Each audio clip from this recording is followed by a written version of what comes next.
Здравейте!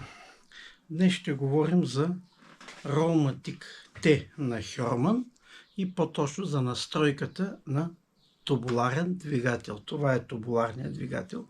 Какво представлява? Глава, която върти вала, и гривна, която върти механизма за крайните положения. И сега ще видите как това става най-лесно. И тубуларният двигател, когато ролетката е навита около вала, той работи на 220 волта, прегрява, с което става проблемно настройката. Повече от 4-5 пъти, когато я разкарате, имате проблем. Трябва да го чакате да изстине. Това може да стане и по друг начин. Ето как.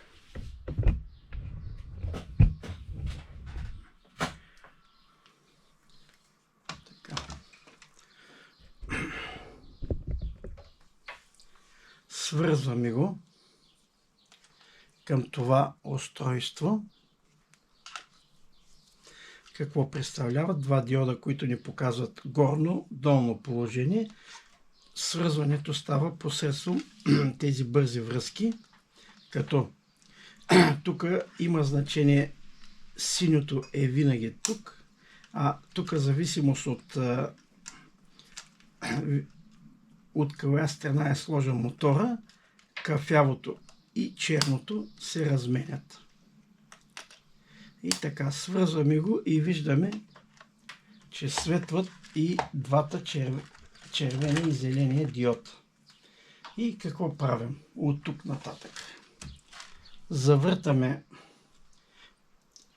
механично до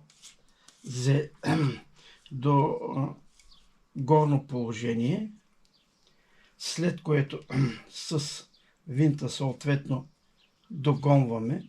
Вече това е горно положение, догонваме, угасна. Сега отиваме на долно положение, ръчно закарваме вратата, след което започваме да въртим съответната настройка, докато червеният диод угасне.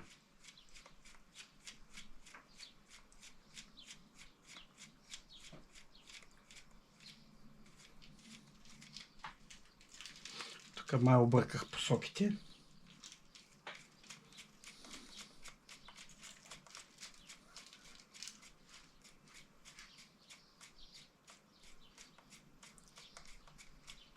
Така, ето го.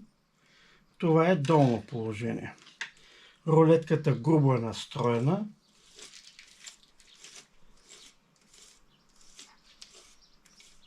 Ето го горно. Ето го долно положение. Остава да я сложа в някакво средно положение и да пуснем тока, като по този начин нито един път не сме я пуснали под напрежение и двигателя си е студен. И имаме възможност да правим колкото си искаме настройки. По този начин си спестяваме маса и време.